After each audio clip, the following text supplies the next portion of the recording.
¿Alguna vez te has preguntado por qué nunca lograste encajar del todo, ni siquiera en tu propia familia? ¿Por qué percibías cosas que nadie más notaba y eso te hacía sentir raro o demasiado intenso? ¿Por qué, incluso rodeado de gente, cargabas una soledad que no sabías explicar? Hijos de Dios, si estas preguntas tocaron algo dentro de ti, necesito que sigas escuchando, porque lo que voy a compartir puede cambiar la manera en que te ves a ti mismo para siempre. Durante años pensaste que había un defecto en tu forma de sentir, de ver, de percibir el mundo. Intentaste esconderlo, apagarlo, disimularlo frente a quienes esperaban que fueras distinto. Pero esa diferencia que te costó tanto dolor podría no ser una falla, podría ser una señal. Hoy voy a revelarte 9 dones espirituales que explican por qué nunca fuiste como los demás y cuál de ellos puede estar operando ya mismo dentro de ti. La Escritura nos muestra a José, un joven rechazado por sus propios hermanos precisamente por lo que soñaba y por lo que veía. Encerrado, olvidado, vendido como esclavo.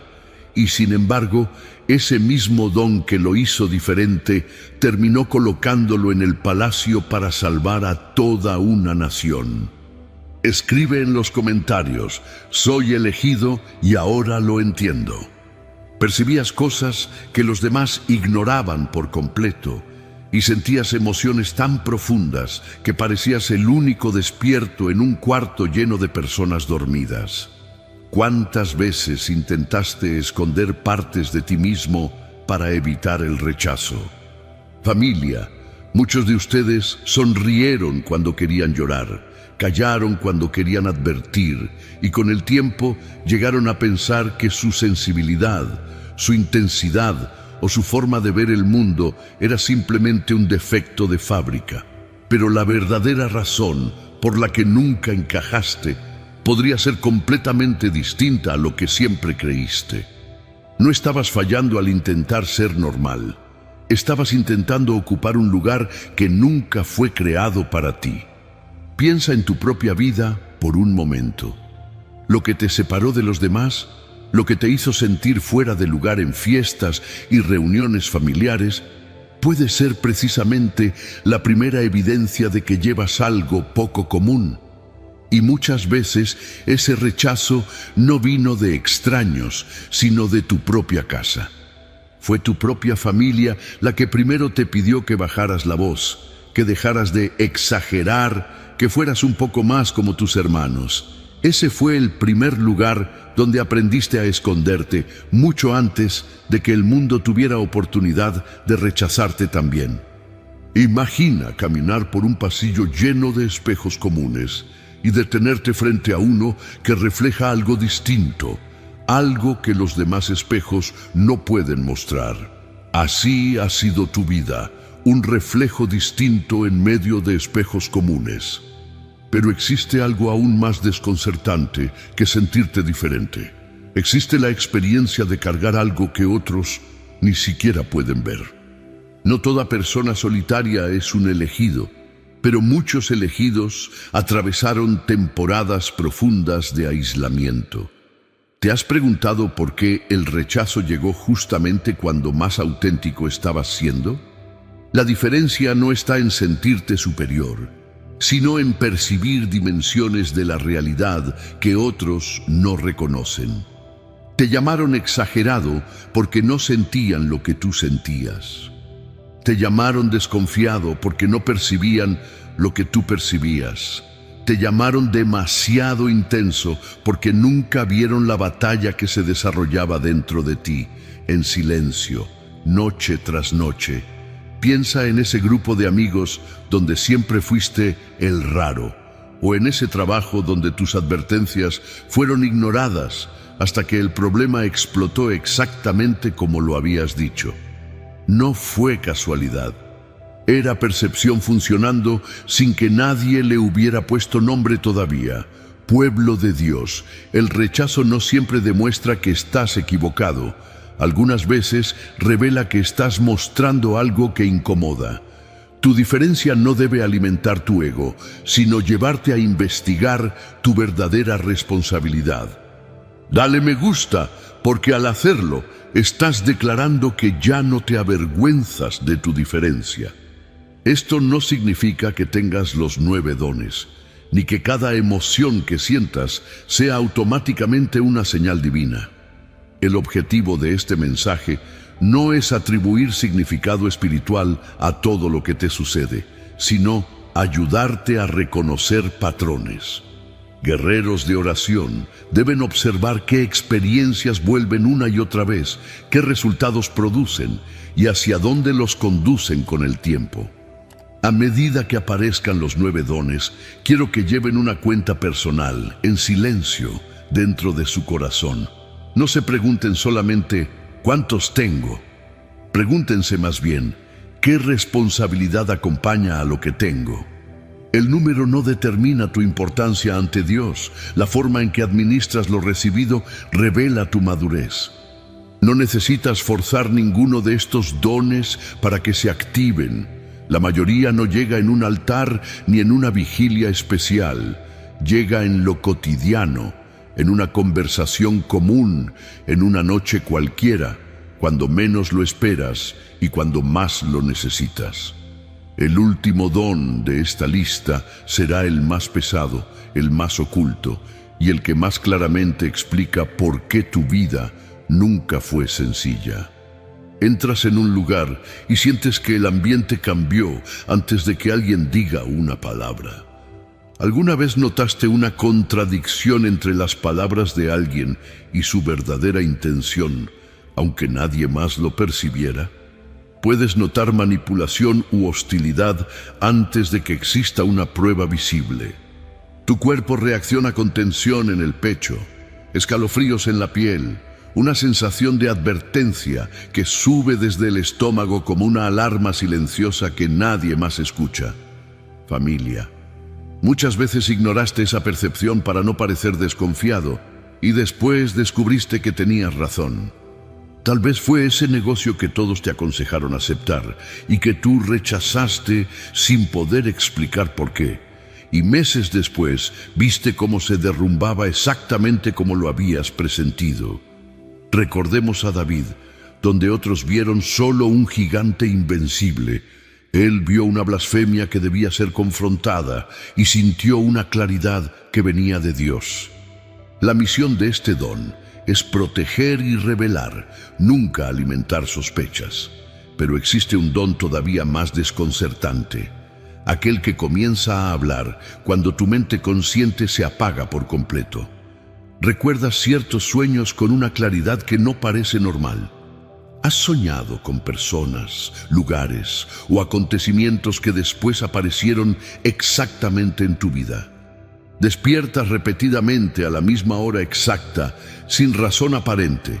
Durante la oración puedes recibir imágenes que llegan sin haberlas buscado, como una película proyectada detrás de tus párpados cerrados. Ciertos símbolos se repiten con el tiempo: caer, ser perseguido, cruzar aguas profundas. No siempre significan lo mismo para todos, pero cuando aparecen justo antes de una decisión importante, rara vez es coincidencia. Pensemos en José, el soñador de Egipto. Sus sueños lo separaron de sus hermanos y lo llevaron a la cárcel, pero esos mismos sueños terminaron colocándolo en el palacio para salvar a toda una nación del hambre. Su noche reveló lo que el día de sus hermanos jamás pudo ver. No todo sueño es una revelación, hermanos y hermanas. El error más peligroso sería convertir cada imagen en una profecía y actuar impulsivamente. Comparte este mensaje con 3 personas que siempre supieron cosas sin saber cómo. ¿Cuántas veces sentiste el impulso de decir algo muy específico y luego descubriste que era exactamente lo que esa persona necesitaba oír? Puedes recibir una certeza absoluta sin conocer el camino lógico que te llevó hasta ella. La información llega completa, como un eco que no viene de afuera, sino de un lugar más profundo dentro de ti. Una voz baja que se escucha con más claridad que cualquier ruido externo. Este conocimiento a veces incluso te asusta, porque no sabes de dónde surgió. Elegido, este don exige una humildad profunda, porque puedes percibir algo verdadero y aún así interpretarlo mal. Saber algo no siempre significa que tengas permiso para decirlo en ese momento. Quizás recuerdas ese momento en un grupo de oración donde una sola frase tuya hizo que alguien rompiera en llanto, porque describía exactamente lo que nadie más sabía que estaba cargando. Tú no lo planeaste, simplemente lo supiste. Y aquí aparece una señal todavía más profunda. No solo percibes información, también comprendes verdades que nadie jamás logró enseñarte. Desde joven hacías preguntas profundas que incomodaban a las personas. ¿Cuántas veces personas mayores buscaron tu opinión, aunque tú mismo no comprendías por qué confiaban en ti? No te interesaban las conversaciones superficiales durante demasiado tiempo, y eso te apartó de personas de tu misma edad. Tu mente relacionaba experiencias, patrones y principios de una manera que a otros les costaba seguir. A veces te sentiste viejo, cansado o fuera de lugar incluso siendo joven, como si cargaras años que no te correspondían todavía. Salomón pidió sabiduría en lugar de riquezas u honores, y esa sola elección lo convirtió en el hombre al que reyes y naciones enteras acudían buscando respuesta. Puede que tú hayas sido quien rompió un ciclo familiar de errores, repetidos por generaciones, simplemente porque veías con claridad lo que tus padres o abuelos nunca lograron ver a tiempo. Tal vez nunca fuiste demasiado serio. Quizá estabas siendo preparado para sostener conversaciones que otros todavía no podían comprender. Personas que apenas conoces terminan contándote sus dolores más profundos, como si tu presencia abriera una puerta secreta. ¿Has orado alguna vez por alguien y luego observado una recuperación difícil de explicar? Familia, muchas veces te sientes poco preparado para ayudar, pero algo dentro de ti te impulsa a acercarte, como el aroma que queda flotando en un cuarto mucho después de que una herida por fin cerró. El peligro está en creer que tú mismo eres la fuente de la sanidad. Tu función es servir sin apropiarte del resultado. No siempre necesitas palabras elaboradas ni una oración perfecta. A veces basta con estar presente, con escuchar sin interrumpir, con quedarte cuando todos los demás ya se fueron.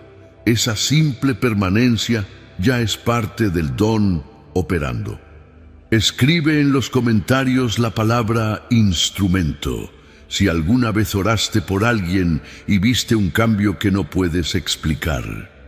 Una puerta se abrió justo cuando todo indicaba que permanecería cerrada, como una cerradura vieja que de pronto cede sin llave. ¿Cuántas veces personas u oportunidades llegaron en momentos demasiado precisos para ser casualidad? Tal vez fue ese diagnóstico que debía terminar de una manera y terminó de otra completamente distinta, o esa deuda que parecía imposible de pagar y que se resolvió por un camino que nadie había previsto. Pensemos en Elías, agotado y escondido bajo un árbol, deseando morir, y sin embargo alimentado por cuervos y sostenido por un ángel hasta que su fuerza fue restaurada para lo que venía. Este don no significa que nunca enfrentes problemas. Muchas veces significa que eres llevado hasta el límite exacto antes de la intervención. Y si tu vida ha sido llevada repetidamente hasta el borde, puede que el próximo don sea la razón por la que nunca te quebraste por completo. Suscríbete porque este canal es el altar donde muchos hijos de Dios encuentran respuesta a lo que siempre sintieron en silencio. Personas cercanas te llamaron ingenuo porque no comprendían tu extraña seguridad interior. Tú entendías perfectamente la gravedad de la situación, pero el miedo no lograba dominarte. Mientras otros entraban en pánico, algo dentro de ti seguía diciendo: esto no terminará aquí. Recordemos a Sadrac, Mesac y Abednego, que caminaron hacia el horno de fuego sin saber si serían librados, pero decididos a permanecer firmes, incluso si Dios decidía no rescatarlos. Salieron de las llamas sin que sus ropas siquiera olieran a humo. Su fe no negaba el fuego real, simplemente no se rindió ante él. Tal vez tu prueba más grande no fue un momento de crisis, sino una larga temporada de silencio, donde el cielo parecía no responder y aún así decidiste seguir esperando sin soltar lo que creías. Pero existe un don que no solo sostiene tu propia fe, también cambia lo que otros sienten en el instante en que entran en tu presencia. Algunas personas se tranquilizan después de hablar contigo, aunque no les hayas ofrecido ninguna solución concreta. ¿Notaste alguna vez que las personas bajan sus defensas apenas se acercan a ti? En ambientes caóticos, terminas convirtiéndote en un punto de estabilidad, como el silencio que se instala en un cuarto justo después de que una tormenta pasó. Ha pasado en la fila de un banco, en la sala de espera de un hospital, en un autobús. Un desconocido termina abriéndote su corazón sin que tú hayas dicho una sola palabra que lo invitara a hacerlo. Piensa en Ana, la mujer estéril que lloraba en el templo, y cómo el sacerdote Elí, al verla, pronunció sobre ella una bendición que cambió el rumbo de su historia. Este don necesita límites firmes, porque consolar a otros no significa permitir que te consuman.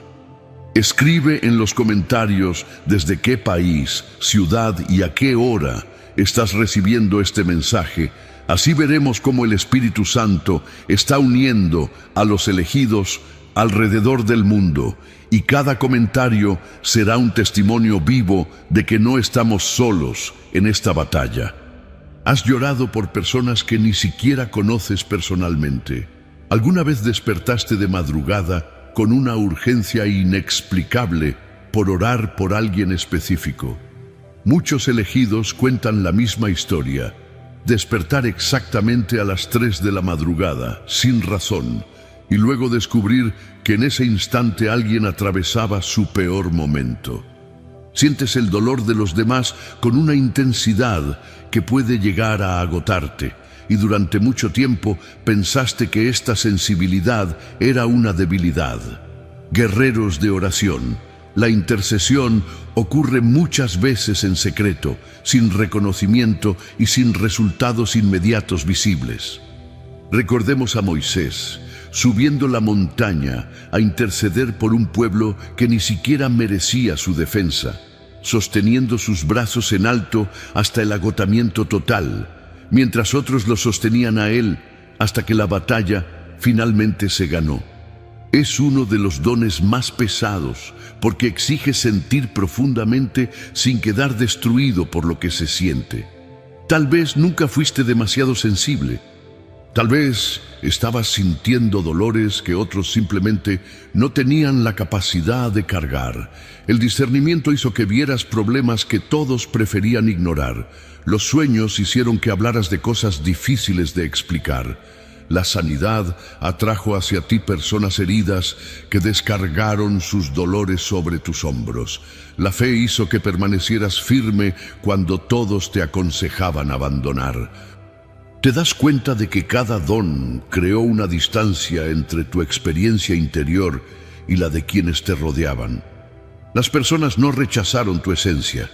Muchas veces rechazaron aquello que no podían comprender. Y lo más doloroso es que a veces ese rechazo también vino de dentro de la misma iglesia, de personas que debían reconocer un don, y en cambio lo llamaron orgullo, rareza o desequilibrio. Porque saber qué llevas dentro no es suficiente, familia. También necesitas entender por qué estos dones suelen venir acompañados de tanto dolor. Todo don trae consigo una responsabilidad que nadie te explicó de antemano. El discernimiento puede convertirse en desconfianza si no está equilibrado. La sensibilidad puede transformarse en un agotamiento constante, como una vela que se consume más rápido de lo que puede volver a encenderse. ¿Alguna vez sentiste que la intercesión se había vuelto una carga porque nunca aprendiste a soltarla? Ese cansancio que sientes después de ayudar a todos, esa necesidad de desaparecer unos días sin explicación, no es debilidad de carácter, es el cuerpo y el espíritu pidiendo el descanso que nunca te enseñaron a tomar. Elegido, parte de tu dolor no vino del don, sino de no haber recibido instrucciones para administrarlo. No todo lo que percibes debe ser enfrentado por ti. No toda batalla que ves a tu alrededor te pertenece. Dale me gusta si hoy entendiste que no todo peso que cargas te fue enviado para cargarlo solo. Puede confundir una simple impresión con una verdad absoluta e innegable. Puede usar su sensibilidad para controlar, acusar o sentirse superior a quienes lo rodean. ¿Te has preguntado si alguna vez buscaste validación anunciando revelaciones que en realidad nunca fueron confirmadas? El peligro moderno es real, usar un don genuino para ganar seguidores o admiración, en lugar de usarlo simplemente para servir a la persona que Dios puso justo enfrente de ti. Hermanos y hermanas, tener un don no elimina la necesidad de carácter y corrección.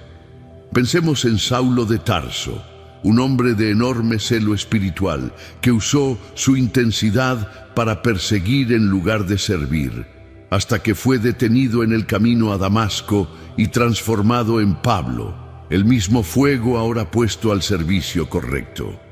La verdadera señal de madurez no es cuánto percibes, sino cuánto sabes controlar lo que percibes.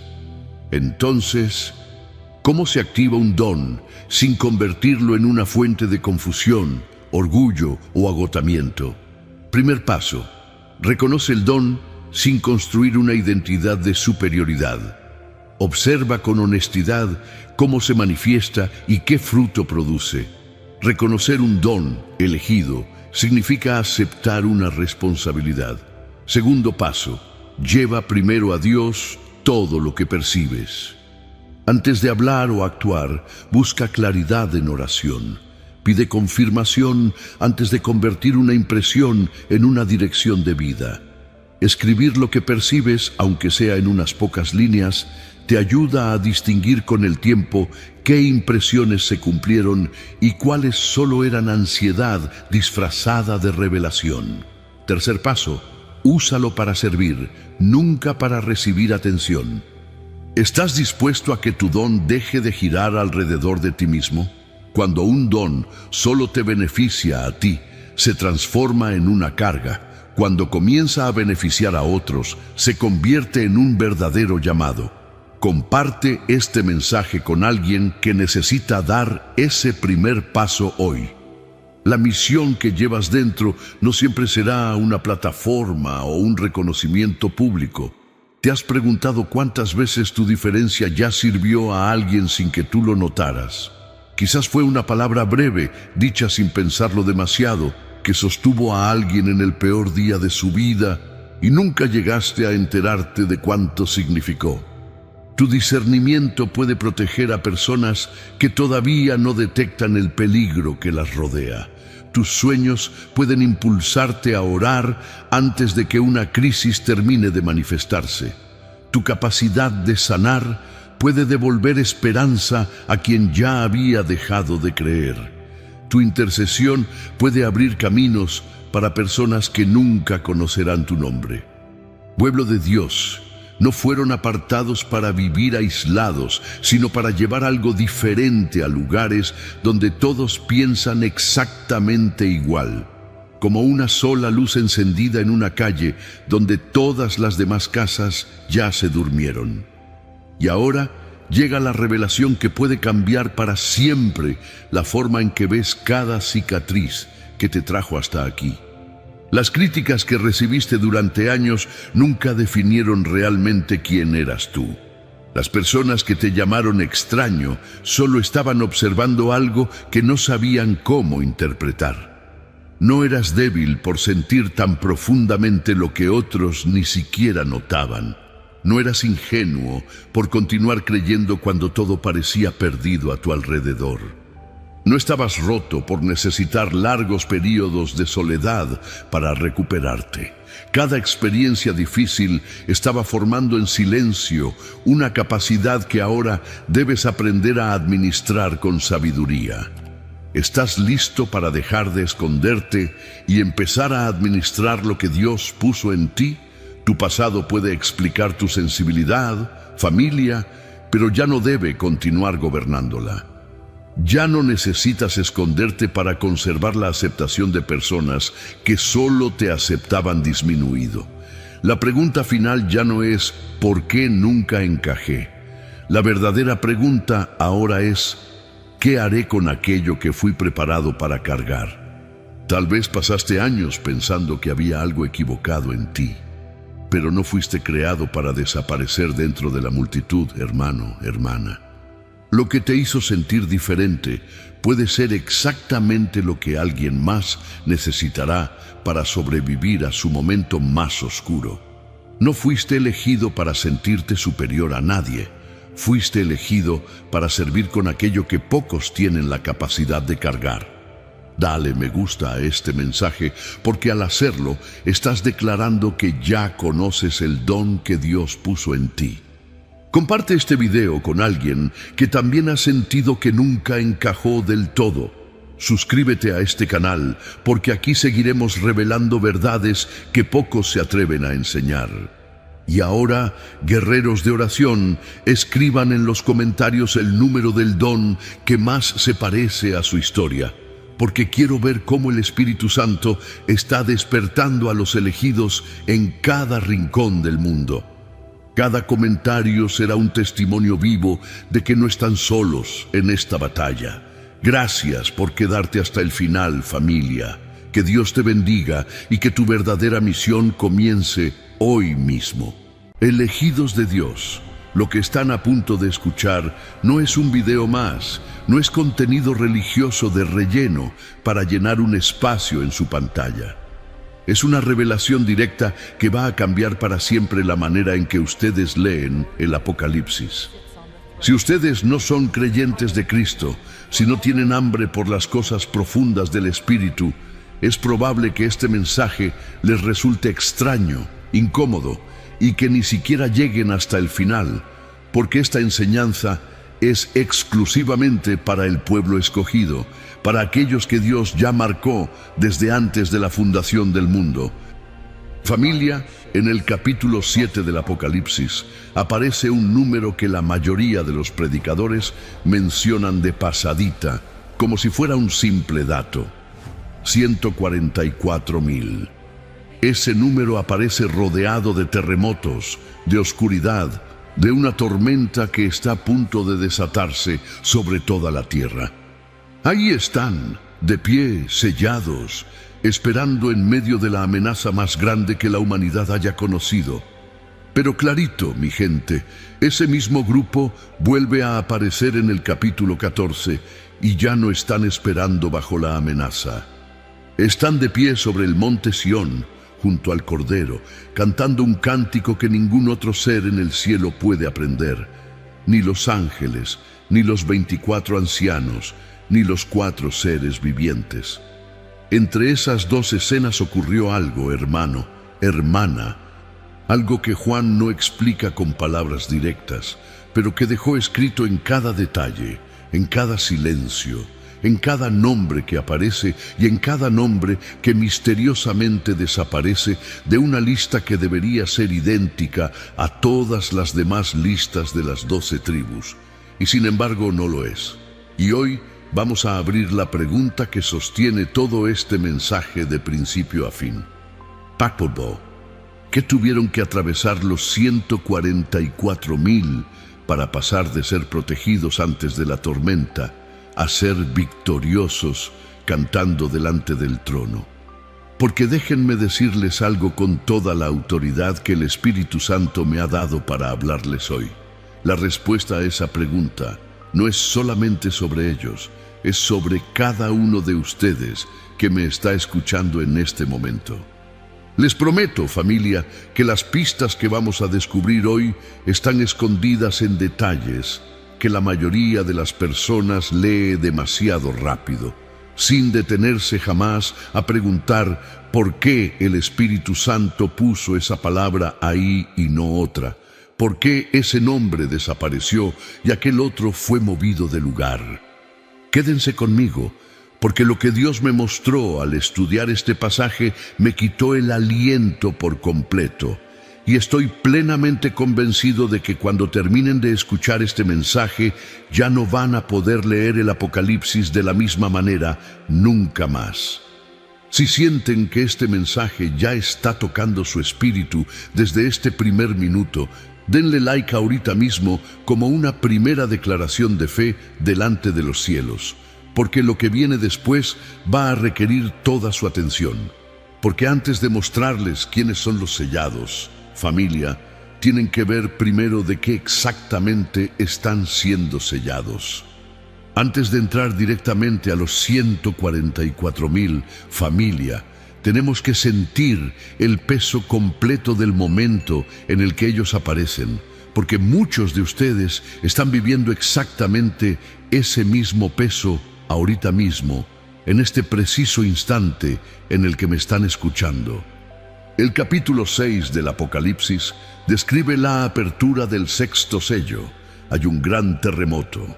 El sol se pone negro como un saco de cilicio, la luna entera se vuelve como sangre, y las estrellas del cielo caen a la tierra como cuando una higuera agitada por un fuerte viento deja caer sus higos verdes.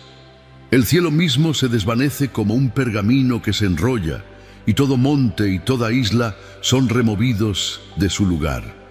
Reyes de la tierra, grandes hombres, ricos, capitanes, poderosos, esclavos y libres, todos se esconden en las cuevas y entre las peñas de los montes, y todos claman lo mismo, sin excepción: caed sobre nosotros y escondednos de la presencia de aquel que está sentado sobre el trono y de la ira del Cordero.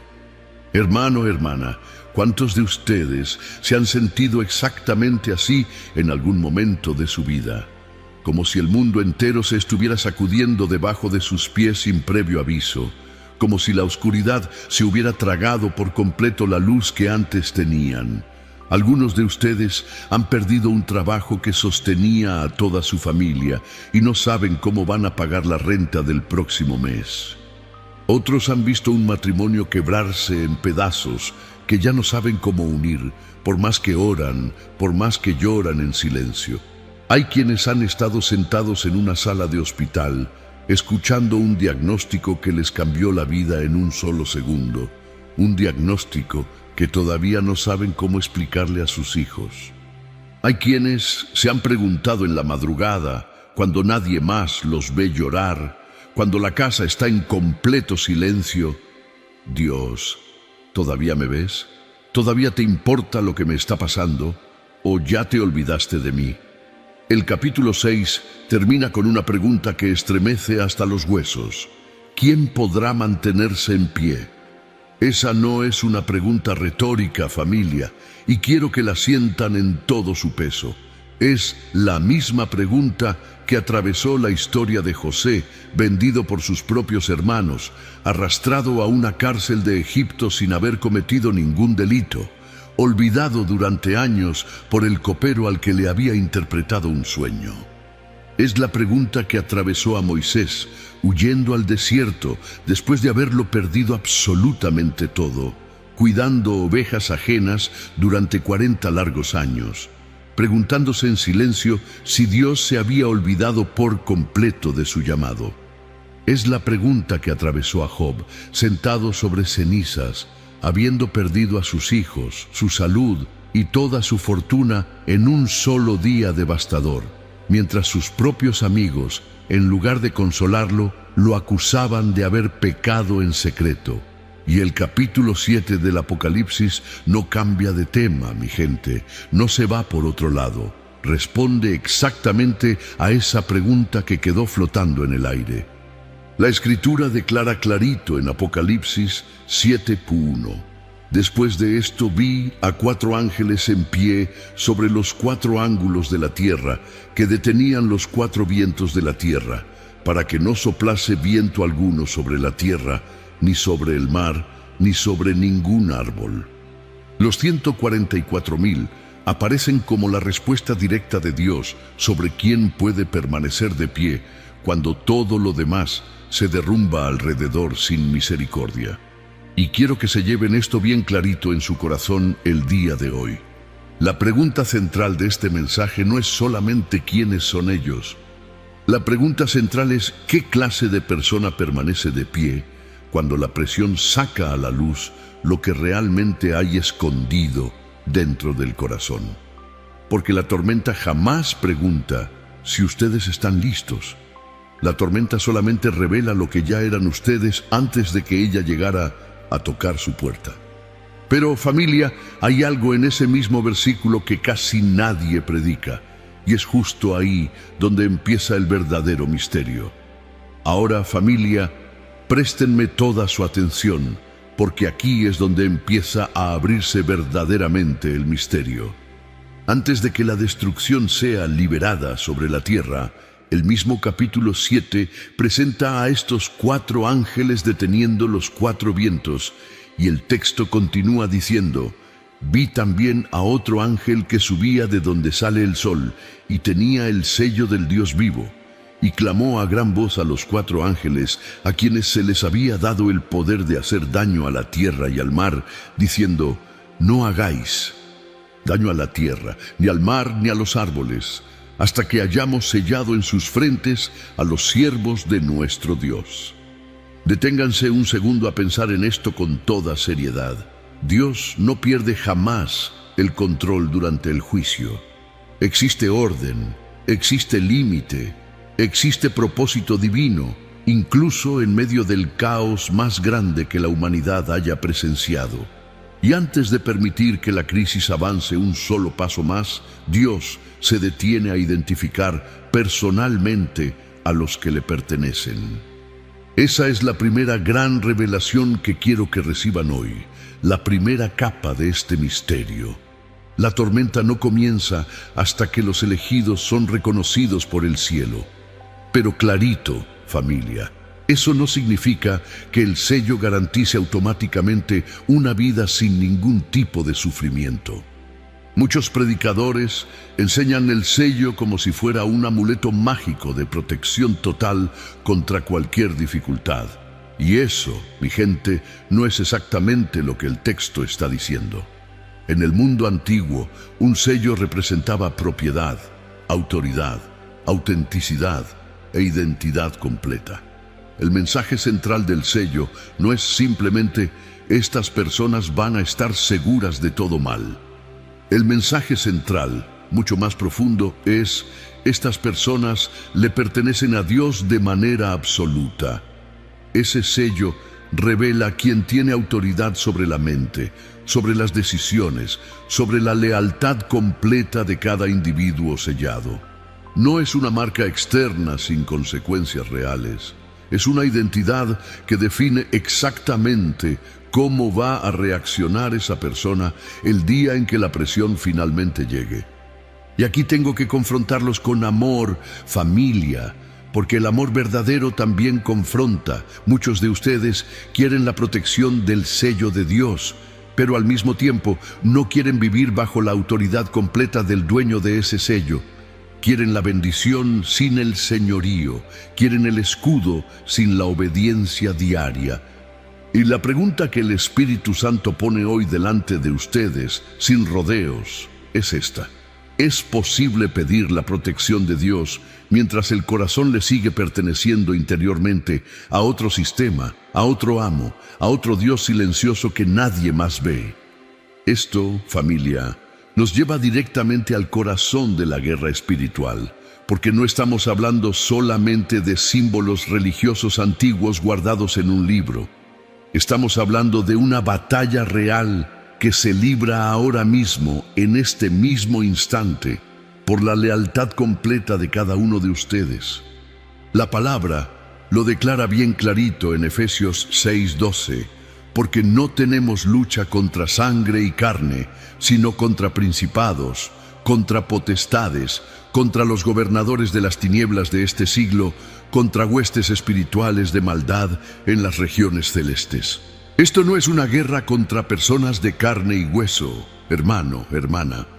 Es una guerra contra sistemas espirituales organizados que buscan robarles la identidad que Dios ya selló sobre sus vidas desde el principio.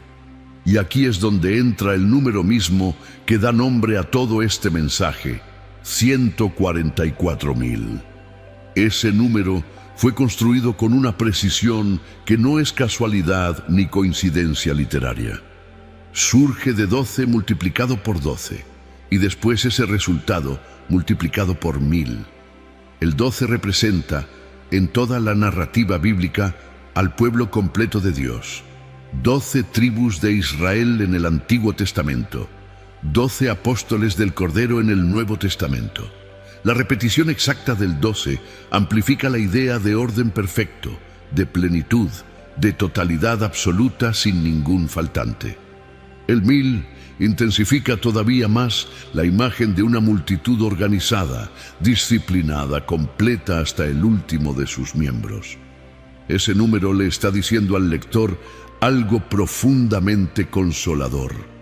No falta nadie de los que debían estar ahí presentes. Ni uno solo de los verdaderos sellados se queda afuera de esa reunión. Pero, mi gente, el verdadero misterio no está solamente en el número perfecto. Está en la lista exacta de las tribus que viene inmediatamente después, porque esa lista fue alterada de una manera que ningún otro pasaje de toda la Escritura repite jamás, ni una sola vez. Judá aparece en primer lugar, aunque Rubén era el hijo primogénito de Israel y por derecho de nacimiento debería encabezar cualquier lista tradicional. ¿Por qué entonces Judá va primero? Porque de la tribu de Judá desciende el Mesías, el león y el cordero al mismo tiempo. Leví aparece también en esta lista particular, aunque normalmente era excluido de los censos militares y de las divisiones de territorio en la tierra prometida. José es mencionado con su propio nombre, pero el nombre de Efraín desaparece por completo de este registro, y Manasés aparece en cambio como una tribu completamente independiente. Y clarito, familia, hay un nombre que desaparece totalmente, sin dejar ni rastro: la tribu de Dan. Esto no es un simple error de copista cansado, hermano, hermana, y quiero que se los quede grabado bien profundo. Juan no está copiando mecánicamente un registro genealógico antiguo. Juan está construyendo, bajo la inspiración directa del Espíritu Santo, un mensaje teológico profundísimo sobre quién realmente pertenece al pueblo sellado de Dios y quién, por su propia historia de infidelidad, pierde el privilegio de ocupar ese lugar de honor. Y aquí, familia, antes de continuar hacia la pista más inquietante de todo este estudio, quiero que ustedes escriban en los comentarios bien clarito la palabra elegido, para que toda esta comunidad de fe pueda ver cuántos de nosotros estamos decididos a descubrir juntos hasta el final lo que Dios quiere revelarnos hoy sobre nuestra propia identidad sellada. Vamos más profundo todavía, familia, porque no se vayan a ningún lado, que lo que viene ahora es exactamente la pista más inquietante de todo el Apocalipsis. Dan era una de las 12 tribus originales de Israel, hijo directo de Jacob, con derecho legítimo y natural a estar presente en esa lista de los sellados. Y sin embargo, su nombre desaparece por completo, sin explicación directa en el texto. Esta ausencia no parece un descuido casual, porque la lista fue cuidadosamente equilibrada para mantener exactamente 12 tribus completas, sustituyendo el lugar de Dan con Manasés, sin dejar un vacío evidente a simple vista, algo que solamente un lector atento, guiado por el Espíritu, puede notar. A lo largo de toda la historia bíblica, Dan quedó asociado repetidamente con la idolatría, con el culto ilegítimo, con la rebelión espiritual institucionalizada. Esa tribu robó ídolos durante el período de los jueces. Según relata el libro de Jueces, levantó un santuario falso en su propio territorio del norte y más tarde llegó a albergar uno de los 2 becerros de oro que el rey Jeroboam instaló estratégicamente para apartar al pueblo de la adoración verdadera que debía ocurrir en Jerusalén. Dan terminó representando, generación tras generación, una infidelidad que dejó de ser un pecado individual y se convirtió en una identidad institucional, heredada, repetida sin freno. Y aquí quiero aplicar esto directamente sobre sus propias vidas, mi gente, porque este mensaje no es solamente historia antigua, un compromiso repetido, un área de desobediencia que ustedes toleran una y otra vez, sin arrepentimiento genuino. Puede convertirse primero en un hábito silencioso, después en una identidad completa y finalmente en un legado espiritual que se hereda a sus propios hijos, sin que ustedes se den cuenta.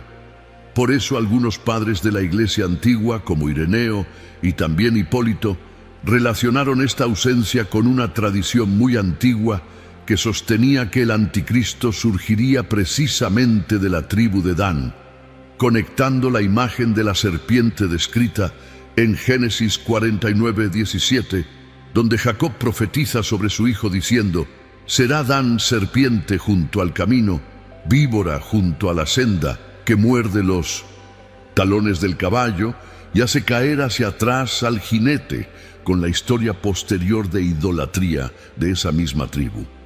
Quiero ser completamente honesto con ustedes en este punto, familia. El texto bíblico no declara de manera directa y explícita que el anticristo vendrá literalmente de la tribu de Dan. Pero esta tradición antigua es sumamente relevante porque nos muestra que los primeros intérpretes de la Escritura, mucho más cercanos culturalmente al texto original que nosotros, entendieron esta ausencia como una advertencia deliberada del Espíritu Santo, jamás como una simple casualidad literaria sin sentido. Y esto nos lleva a una pregunta que quiero que se queden masticando en su corazón durante el resto de este mensaje. ¿Por qué Dios permitiría que una tribu entera desapareciera de los sellados para después volver a aparecer más adelante en la historia de la redención? No apaguen esto todavía, familia, porque lo que sigue les va a mostrar algo que muy pocos predicadores se atreven a contar. No se queden solamente con la advertencia, familia, porque la misericordia de Dios siempre tiene la última palabra sobre cualquier historia de infidelidad. En Ezequiel 48, cuando el profeta describe la repartición futura de la tierra prometida en el reino milenial, Dan vuelve a aparecer y recibe su propia porción territorial, igual que las demás tribus de Israel. Esto nos impide, de una vez por todas, interpretar su ausencia en Apocalipsis como una condenación eterna y definitiva sobre esa tribu completa. Lo que perdió Dan no fue la promesa final de Dios sobre su pueblo, sino una función específica de testimonio dentro del grupo de los sellados, debido precisamente a su historia repetida de infidelidad espiritual. Y aquí hay un contraste emocional que quiero que graben profundamente en su corazón el día de hoy. La gracia de Dios puede restaurar por completo a una persona sin fingir jamás que sus decisiones pasadas no produjeron consecuencias reales y dolorosas. Dios perdona siempre que existe arrepentimiento genuino, familia, pero algunas oportunidades espirituales, algunas posiciones de honor y de testimonio, se pueden perder por una lealtad que se quebró en el camino y que nunca se restauró a tiempo. Efraín tampoco aparece con su propio nombre en esta lista particular de los sellados, y eso confirma exactamente el mismo patrón espiritual. Efraín se había convertido, a través de los profetas del Antiguo Testamento, en una imagen constante y repetida del Israel apóstata, mezclado con idolatría, alejado profundamente del corazón de Dios. José aparece en la lista de los sellados con su propio nombre, pero Efraín desaparece como nombre independiente, mientras que Manasés ocupa en cambio una posición separada y propia. Esto confirma, hermano, hermana, algo que necesitamos escuchar con toda claridad el día de hoy. Esta lista jamás fue organizada solamente por sangre ni por descendencia natural. La genealogía por sí sola nunca garantiza fidelidad espiritual genuina. Y aquí viene una revelación personal muy fuerte para cada uno de ustedes. Pueden pertenecer externamente al pueblo de Dios, asistir fielmente a la iglesia cada domingo, cantar las canciones de adoración con los ojos cerrados, levantar las manos en cada servicio, y aún así quedar fuera de una función espiritual específica por la identidad que construyeron internamente, en silencio, en esas decisiones pequeñas que nadie más observaba. Ahora, familia, algo que quiero que noten con mucho cuidado. Juan escucha un número exacto, 144,000 sellados de todas las tribus de los hijos de Israel. Pero inmediatamente después, cuando levanta la mirada hacia el trono, ve algo completamente distinto, tal como está escrito en Apocalipsis 7:9. Una gran multitud, la cual nadie podía contar, de todas naciones y tribus y pueblos y lenguas, que estaban delante del trono y en la presencia del Cordero, vestidos de ropas blancas y con palmas en las manos. Este mismo patrón exacto aparece antes, en el capítulo 5. Juan escucha que ha vencido el león de la tribu de Judá, pero cuando mira con sus propios ojos, ve en cambio un cordero como inmolado, de pie en medio del trono. Lo que se escucha y lo que se ve pueden ser dos perspectivas absolutamente distintas de una misma realidad gloriosa y completa. Es muy posible que los 144,000 y esta gran multitud incontable sean en realidad el mismo pueblo de Dios, organizado, disciplinado y preparado para la batalla mientras están en la tierra, pero completamente universal y sin fronteras de ningún tipo delante del trono celestial. Y aquí, mi gente, viene una pista que contradice de raíz cualquier enseñanza religiosa que quiera encerrar la salvación entera en un número cerrado y exclusivo. El Apocalipsis llama a los 144,000 primicias para Dios y para el Cordero. En toda la Biblia, sin excepción, las primicias eran únicamente la primera parte de una cosecha completa, jamás la cosecha entera. Se presentaban a Dios en el templo antes de recoger todo lo demás del campo que aún faltaba por cortar. Si los 144,000 son llamados primicias, necesariamente están apuntando hacia una cosecha muchísimo mayor que está por venir. Y esa multitud incontable que Juan describe puede representar exactamente esa cosecha posterior, abundante, generosa, sin límite humano de ningún tipo. Ser elegido, familia, escúchenme bien clarito, no significa jamás pertenecer a una élite espiritual cerrada y arrogante que mira a los demás por encima del hombro. Significa ocupar una posición de honor que abre camino para que muchísimos más lleguen después de ustedes. Si esta revelación les está abriendo los ojos ahorita mismo, denle like y suscríbanse al canal Enseñanzas de Sabiduría, porque todavía falta la pista más incómoda de todas. Y no puedo dejar pasar algo que confunde a muchísimos lectores sinceros de este pasaje. El texto declara en Apocalipsis 14:4 que estos varones no se contaminaron con mujeres, pues son vírgenes. Una lectura apresurada y superficial podría pensar inmediatamente en un grupo formado únicamente por hombres célibes de por vida, pero esa lectura genera serias dificultades dentro del lenguaje profundamente simbólico de todo el Apocalipsis. En los profetas del Antiguo Testamento, la inmoralidad sexual aparece constantemente como una metáfora directa de la idolatría espiritual del pueblo.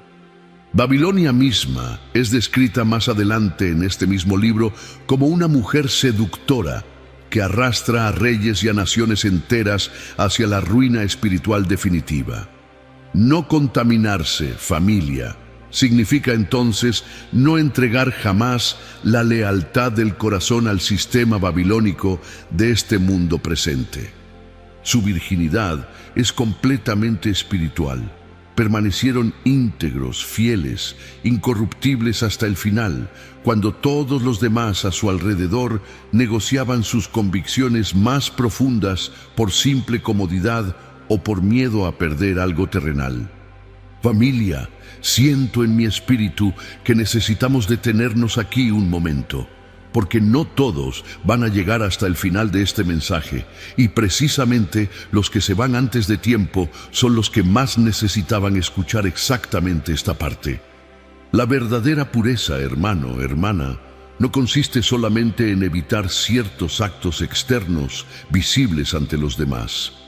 Consiste sobre todo en no vender jamás el corazón completo al mejor postor de este sistema. Y esto nos lleva directamente a algo que tiene un precio altísimo, un precio que muy pocos están dispuestos a pagar hoy en día. El Apocalipsis no dice simplemente que estos elegidos admiran al Cordero desde una distancia cómoda y segura. Dice con toda claridad que ellos lo siguen donde quiera que Él va, sin condiciones. El Cordero fue rechazado por su propio pueblo, perseguido sin descanso, entregado injustamente, sacrificado en la cruz. Seguirlo también significa, para cada uno de nosotros, caminar por lugares que cuestan reputación ante los demás, que cuestan comodidad personal, que cuestan relaciones familiares, que cuestan incluso seguridad terrenal inmediata. Los 144,000 no son definidos jamás por discursos religiosos bonitos, ni por emociones pasajeras de un domingo por la mañana, sino por una lealtad profunda que sobrevivió intacta a la pérdida más dolorosa de sus vidas. Y tengo que confrontarlos hoy con todo el amor de Dios, familia. Muchos quieren seguir al Cordero solamente mientras el camino coincide exactamente con sus propios deseos, planes y comodidades personales. Pero la verdadera señal de un elegido no es cuánto recibe constantemente de la mano generosa de Dios. Es hasta dónde está dispuesto a continuar siguiendo fielmente, aunque el camino se ponga completamente oscuro y solitario. Por eso, mi gente, estos elegidos entonan delante del trono un cántico nuevo que nadie más puede aprender, tal como está escrito en Apocalipsis 14:3. Cantaban un cántico nuevo delante del trono, y delante de los 4 seres vivientes, y de los ancianos. Y nadie podía aprender el cántico, sino aquellos 144,000. No se trata de una simple limitación musical del cielo. Si hasta aquí sienten que esto ya no es casualidad, denle like ahorita mismo y suscríbanse al canal Enseñanzas de Sabiduría, porque lo que falta por revelar pesa todavía más. En toda la Biblia, un cántico completamente nuevo nace únicamente después de una intervención sobrenatural y única de Dios en la vida de alguien. Esa canción representa una experiencia que solamente ellos, entre todos los seres celestiales, atravesaron en carne propia. Los ángeles pueden observar la fidelidad bajo presión desde la distancia, pero jamás pueden cantar exactamente como cantan quienes fueron tentados, heridos profundamente, y aún así permanecieron completamente fieles hasta el final de la prueba. Y no olviden esto, familia, porque en Apocalipsis 13 aparece la marca de la bestia, y en los capítulos 7 y 14 aparece en cambio el sello del Dios vivo. La marca de la bestia permite comprar, vender y continuar cómodamente dentro del sistema de este mundo sin ninguna fricción aparente. El sello de Dios, en cambio, puede convertir a alguien en una persona rechazada por ese mismo sistema mundano. Una marca ofrece comodidad inmediata a cambio de lealtad total. La otra exige lealtad completa y promete, a cambio, preservación eterna, aunque exista sufrimiento temporal en el camino. Esto no es solamente un debate teológico sobre una marca futura lejana. Es, hermano, hermana, una guerra diaria y silenciosa por la identidad de cada uno de nosotros. Y la pregunta central de todo este mensaje es exactamente esta: ¿qué marca están aceptando ustedes cada vez que eligen la comodidad por encima de la verdad revelada? Los elegidos, para cerrar esta última capa, no son protegidos jamás de toda tribulación terrenal. El sello impide que ciertas plagas específicas alcancen a quienes pertenecen genuinamente a Dios, pero el texto no promete en ningún momento una vida completamente libre de sufrimiento. Los 144,000 enfrentaron presión constante, exclusión social y tentación real. La verdadera protección consiste en no ser destruidos interiormente por aquello mismo que destruye completamente al mundo que los rodea. Pueden perder acceso total al sistema sin jamás perder su identidad sellada. Pueden atravesar la tormenta más violenta sin convertirse jamás en parte de ella. Y el mayor milagro, familia, no siempre es que Dios los saque inmediatamente del fuego. El mayor milagro es que el fuego jamás logre cambiar quiénes son ustedes verdaderamente en Cristo.